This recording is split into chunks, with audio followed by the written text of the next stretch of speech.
Today we will learn how to create split screen effect in Premiere Pro.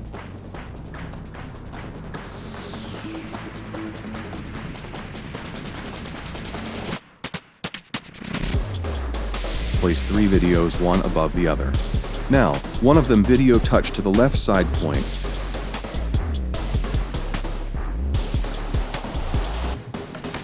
And touch the other video towards right side points.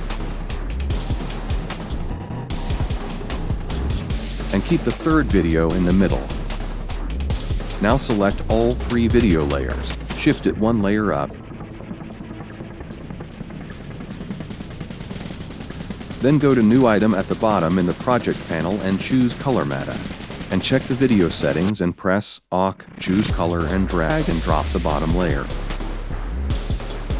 And then increase its length as much as the other videos.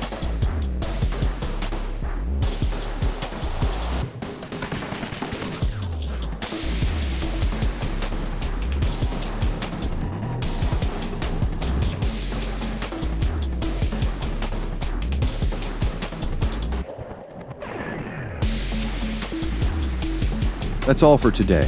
If you liked the video, then do like and subscribe to the channel.